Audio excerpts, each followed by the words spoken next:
Bonjour à tous et bienvenue dans ce tutoriel dans lequel nous allons parler de l'utilisation des extensions dans QGIS. Concrètement, nous allons voir la philosophie derrière les plugins.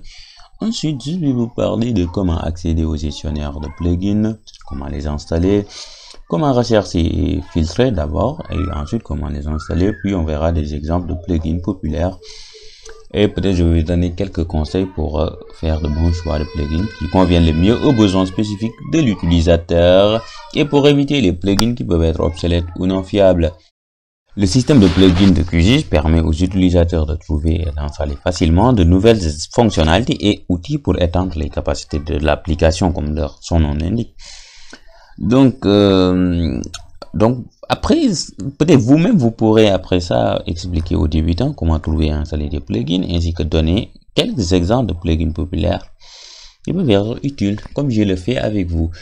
Parce que la meilleure façon d'apprendre, c'est d'enseigner en fait. Donc, pour les installer, je vais aller au niveau du menu extension, installer, gérer les extensions. Ça roule un peu dépendamment de votre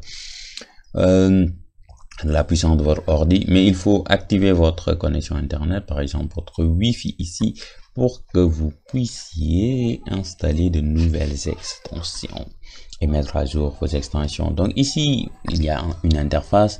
D'abord, tout à fait à gauche, il y a des rubriques, toutes les extensions installées, non installées, mises à jour, invalides. Vous aurez aussi par exemple nouvelles extensions, mais je crois si vous allez dans nouvelles extensions, ça considère que ce n'est plus nouvelle pour vous, du coup vous ne le voyez plus parce que je le voyais tout à l'heure, je ne le vois plus. Peu importe, mais ici il y a toutes les extensions. Ici, il y a les extensions que vous avez installées. Ici, celles que vous n'avez pas installées, celles où il y a des mises à jour disponibles, les extensions qui ne sont pas du tout valides, et vous pouvez installer depuis un zip. Donc, ce qui nous intéresse d'abord, c'est de voir comment rechercher et filtrer.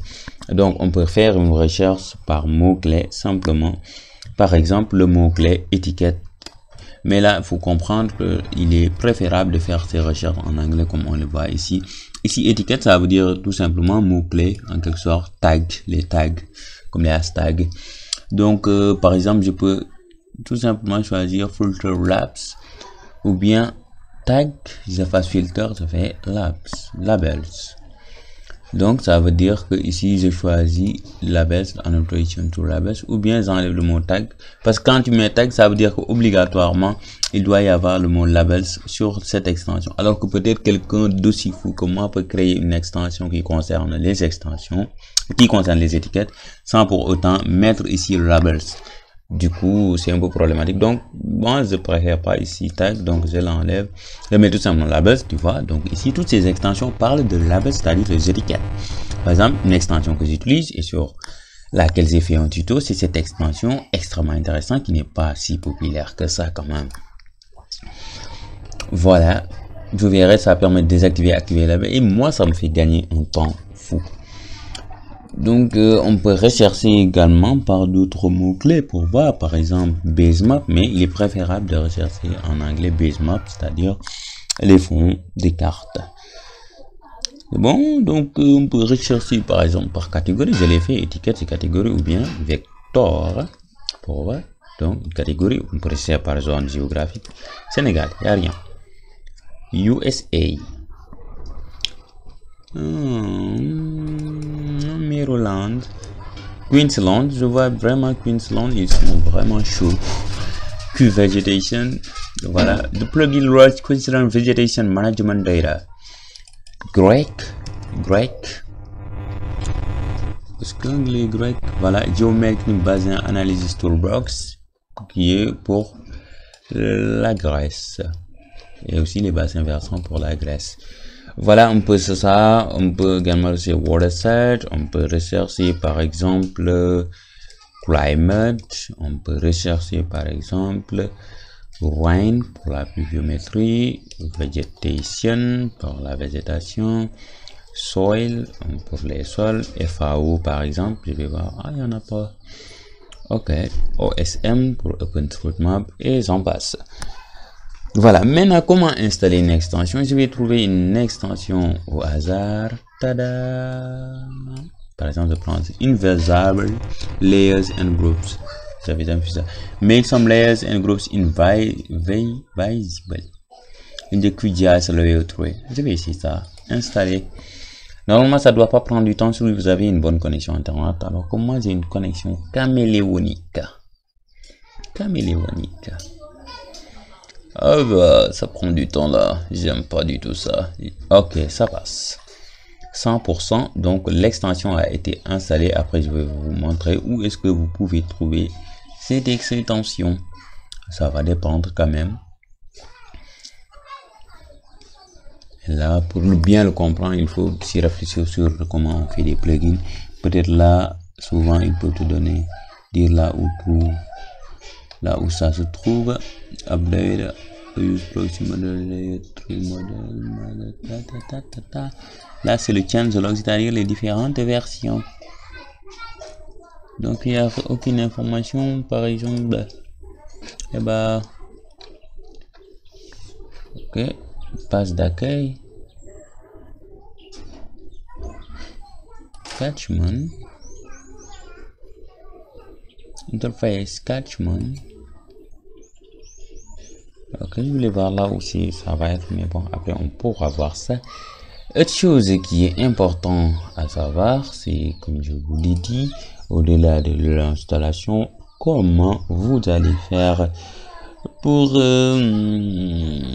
mettre à jour les plugins, parce que moi j'ai des plugins qui sont là et il y a des mises à jour disponibles. Donc je vais ici, je mets à jour par exemple Plotly. Tada, Plotly se met à jour, c'est une extension géniale. Donc je vais montrer également les extensions assez populaires comme Plotly, pas tellement populaire mais très intéressant. Et je vais également par exemple Quick Map Services qui est une extension très populaire. Alors dès que la mise à jour est terminée, je vois plus Plotly. Donc je vous montre quelques extensions populaires. Je vous l'ai dit, par exemple OSM, je vais voir Quick Map Services qui permet de télécharger les base maps, ça veut dire les fonds des cartes. Il y a également ACMGIS qui n'est pas si populaire que ça, mais qui est aussi intéressant que Quick Map Services. Quick OSM que j'utilise vraiment, qui est aussi vraiment populaire, plus d'1 million de téléchargements, qui permet de télécharger des données OSM, donc avec les contributeurs OSM. Il y a également d'autres extensions comme QGIS2Web. Donc cette extension populaire, presque 1 million de téléchargements, donc il permet d'exporter notre carte ou bien notre projet QGIS dans le web. QGIS2Web generate web map from your current QGIS project. Ok, il y en a vraiment tellement. Par exemple, il y a d'autres extensions vraiment intéressantes comme par exemple pour le géocodage, geocoding. Voilà, geocoding reverse geocoding using nomination in Google Web Services. D'autres extensions intéressantes comme Earth Engine, Google Earth Engine, ici plus de 400 000 téléchargements. Voilà, vraiment il y en a beaucoup d'extensions tellement intéressantes. Une extension intéressante également, c'est Time Manager, qui permet donc, comme son nom l'indique, Create Animation Visualizing Spatio-Temporal, donc d'animer les données spatio-temporelles. Pour ce que je vous ai montré, n'oubliez pas, rechercher par catégorie ou bien par mots-clés. Donc, comment mettre à jour, je vous l'ai dit. Comment désinstaller, c'est simple. Donc, vous allez sur vos extensions installer. Par exemple, moi, je veux désinstaller ça parce que c'est une extension corrompue et obsolète qui n'a pas de fichier de métadonnées. Donc là, c'est pas sûr. Ça rejoint la dernière partie sur mes conseils. Donc, faites gaffe aux extensions invalides parce qu'ils peuvent vraiment vous causer des problèmes. C'est pas sûr ici. Donc, moi, je désinstalle ça. Je peux installer par un zip, peut-être ce sera l'objet d'une autre vidéo. Voilà, on a vu la désinstallation. Donc, je vais mettre à jour ces autres-là, peut-être dans une autre vidéo. Je vais vous montrer un peu ça. Voilà, donc le concept principal, c'est de rechercher par mots-clés, simplement. Et d'utiliser également les tags disponibles dans, par exemple, ici, j'utilise les tags qui sont disponibles ici. Maintenant, après installation, pour retrouver les extensions, on peut les retrouver dans plusieurs endroits. Par exemple, ici au niveau des extensions, voilà, Deactiver Activate Level, ce sont des extensions que j'ai installées. Vous pouvez les retrouver dans au niveau du menu vecteur. Vous pouvez retrouver, par exemple, OSM au niveau du menu raster, certaines extensions qui sont en rapport avec les rasters. Peut-être que j'ai désactivé certaines. Certaines vont directement être ajoutées ici au niveau du panneau, au niveau de la barre d'outils, donc sous forme de barre d'outils. Certaines peuvent se retrouver au niveau de la boîte à outils traitement. Ça dépend, donc je vais vers le bas pour voir. Donc certaines extensions sont là. QuickOSM, ZAL, donc là on pouvait rechercher ici pour les trouver. Density Analysis, donc qui est un plugin que j'avais utilisé qui permet par exemple de faire des heatmaps et j'en passe. J'espère que cette vidéo vous a plu. Donc dans une prochaine vidéo on va peut-être explorer des extensions intéressantes comme QuickOSM. Si ça vous intéresse, n'hésitez pas à me le dire. Donc on se donne rendez-vous pour une prochaine vidéo.